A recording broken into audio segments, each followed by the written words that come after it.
What's up, guys? FutureGameDev here, and today we are looking at Lyne. So how many of you have played Flow? Let's just put this in perspective. Raise your hand. Well, you don't actually have to raise it, but if you did, that means you're just weird.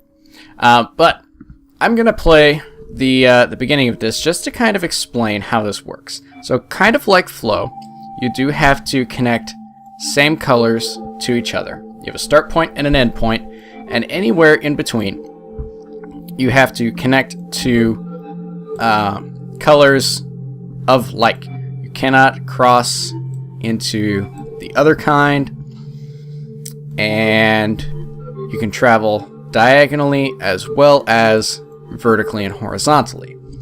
Now, where this game begins to differ from Flow is, as I understand it in Flow, because I don't actually play it. I play this because I think it's better. As I understand it, Flow has just one solution, which can be a good thing, but at the same time, it can be a bad thing because it can be such a pain to try and figure it out. The thing about Lyne is once the puzzle's up in complexity, there are definitely more than one possible solution to the problem, to the puzzle, and this is where it comes into play.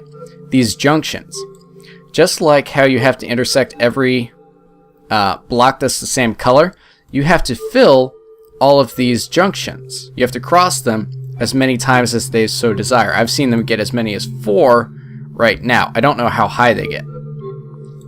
But this is where the puzzles really start to get interesting. And this is what had me hooked on the game. Right about here. Because in Flow, there would be just one way to solve this puzzle.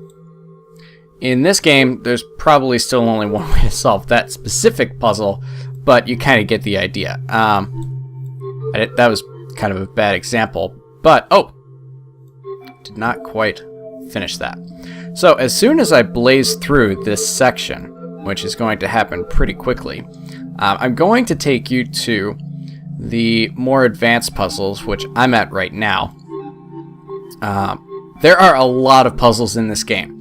There are sets of 25 levels for every letter of the alphabet. So 26 times 25 is what comes in the game for sure. Whoops. And then there are also daily puzzles, which can be sets, 1 set, 2 sets, sometimes even 3 sets, and all of those sets have 25 levels in them too. So there's always renewability with this game. It's new every single time you play it. It's just, there's a lot to it, and it's such a simple concept. So let's go into I, because this one was a good one, and I just finished this set. This is what it can look like. This is the kind of thing that you have to start thinking about very carefully in order to solve it. Now, I have somewhat of a home field advantage because I've played this level set before, but it's a really good example of these kinds of puzzles. Because, like I said, there's not just one solution, which can make things interesting. It can make it very interesting. But I love this game to bits and pieces. I try to play it every day, which doesn't necessarily happen. So here's an example of where I have to kind of change the path I'm going on to try and see if I can accommodate things. And I really messed that one up. Let's look at this. Oh my. I don't even remember this level. It's all a blur now.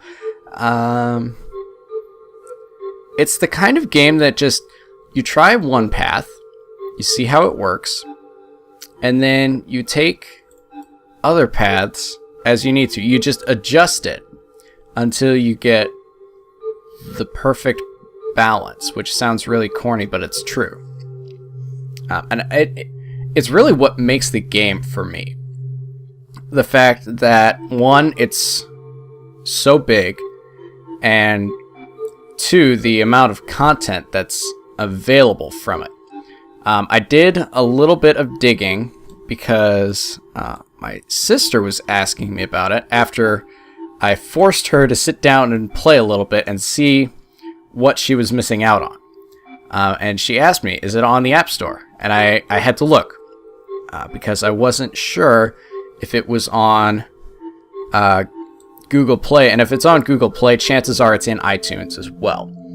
I picked this up during one of the Steam sales, but you can get it for a very respectable price. That's not gonna work. That'll work. You can get it at a very respectable, I think it's $4. Don't quote me on that just yet. And I think it's worth it, even if I paid full price. I didn't, but I still stand by it. It's a great game. So, links will be in the description, as almost always. They're not always there. Sometimes I forget. But this one definitely will have a link in the description, because you guys really need to try out this game if you happen to have a little bit of the pocket changes rolling around in your pockets. Or out of your pockets. Doesn't really matter where the money comes from, as long as you get it legally. Oh, I think I remember this puzzle. Oh yeah, this one was murder. So I'm going to sign out before I fail miserably, because that's going to take a while to work the kink out. So hopefully you guys enjoyed. This is Lyne with a Y instead of an I, and I personally think that it beats the pants off of Flow. So I want you guys to try it and prove me wrong if you feel like it, or prove me right, whatever you guys feel like. But till next time, unless the internet explodes, I'm the FutureGameDev. You guys take care.